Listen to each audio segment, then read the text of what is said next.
ही light कधी येणार आहे काही कळत नाही. किती वेळ झाला. बघा ना हो.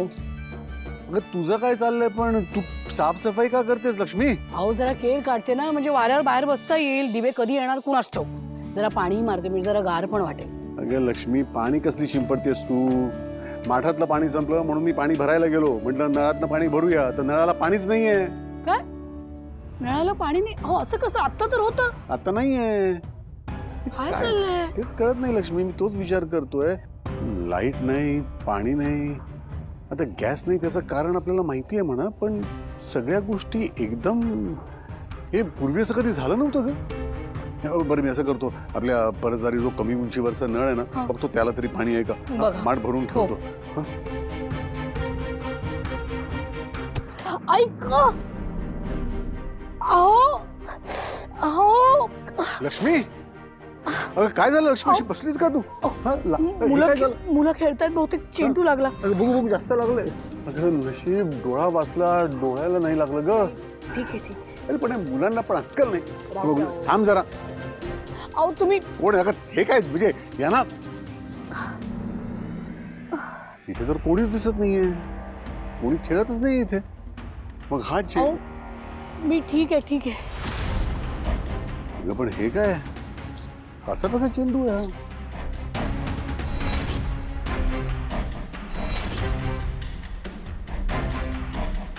कागद काय गुंडाळलाय?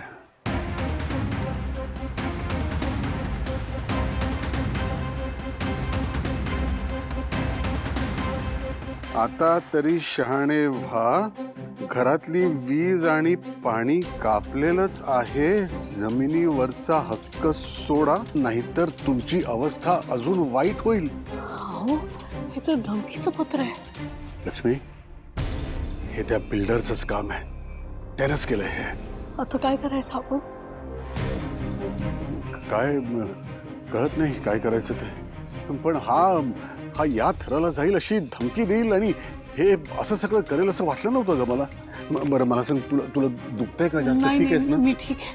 पण पुढे काय होईल याची काळजी वाटते हो मला.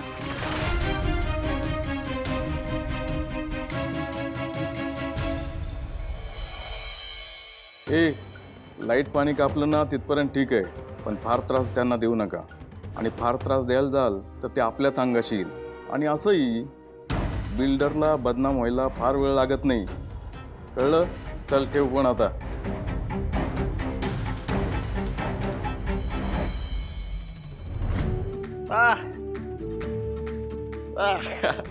अरे वेंकी तुला ती चाफ्याची फुलं आणायला सांगितली तीच आणली का? तुझ्याकडची फुलं आणली ना आणि पूजा केली का मन अगदी प्रसन्न होतं बघ. Okay okay.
साहेब काय झालं?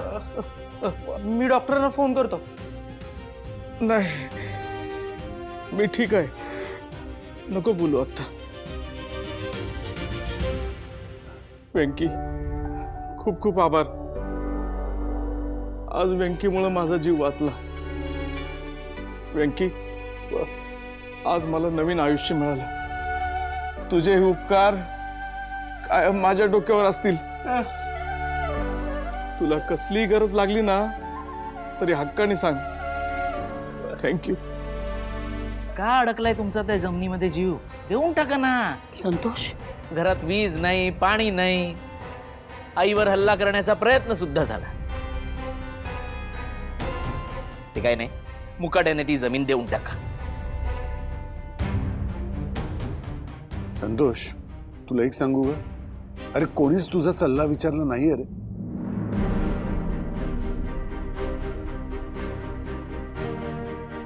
तेच तर ना, आम्ही मुलांनी काही सांगितलं तरी ते चुकीचंच असतं. ते काय नाही, तुम्ही ती जमीन देऊन टाकणार आहात हे फायनल झालं. हे संतोष, confirm. काय करतोय अहो? ये बघा जरा. संतोष. फाईल कुठे ठेवली आहे मला सांग. या मुलाचं काय चाललंय काय तुझं? करायचं? हे ऐक, ऐक. बाबा, अहो बाबा मला ही फाईल द्या. सोडा ती. बाबा सोडा. संतोष, अहो ऐक जरा. बाबा सोडा, सोडा. संतोष, काय चाललंय तुझं? पुऱ्या काय पुरे, चाललंय? थांबा थांबा जरा. तुझा कुठे अरे गेली? रावीपणा बंद करा. तुझा मूर्खपणा चालणार नाही, कळलं ना संतोष? काही झालं तरी आम्ही आमची जमीन बिल्डरच्या घशात जाऊ देणार नाही. कळलं तुला? बाबा एक सोडा मिनिट, फाईल, बाबा, फाईल बाबा, सोड. का जाऊ देणार नाही? हे बघा, संतोष दादा जे काही बोलतोय, जे काही करतोय ना, ते अगदी योग्य करतोय. हं? हरीश, तू जरा गप्प बसशील? चुकीच्या बाबतीत त्याला पाठिंबा देऊ नको. Harry stop it. हा डिसिजन आई बाबांचा आहे. हे बघ, तू शांत. तुम्ही काही म्हणा, माझा निर्णय झालेला आहे. ही काय जबरदस्ती आहे तुमची आई बाबांवर? ही फाईल कुठेही जाणार नाही. वीणा, फाईल दे. तुझं थोडं- फाईल, काय बाबा, चाललंय? एक काय मिनिट, करतोय, फाईल दे. संतोष? फाईल दे, वीणा. ही फाईल मी आत्ताच्या आत्ता नेऊन बिल्डरला देणार आहे आणि त्याला सांगणार आहे, ही ती फाईल घे, विक जमीन आणि काय करायचं ते कर. हा, मग हे फाईल. हे बघ, तुला शेवटचं सांगतोय, ही जमीन आमची आहे आणि म्हणूनच या जमिनीच्या बाबतीत कोणताही निर्णय घ्यायचा हक्क फक्त आमचाच असेल.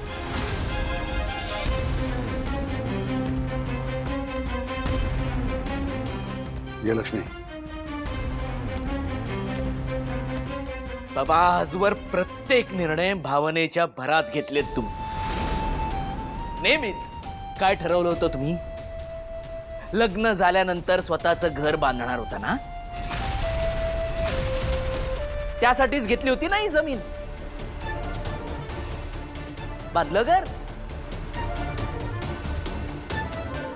अहो, तुमचं लग्न झालं, आमचा जन्म झाला, शिक्षण झाली, कॉलेज झालं, अहो माझं स्वतःचं घर सुद्धा झालं, तरी पण तुम्ही अजूनही घर बांधण्याची स्वप्नच बघताय.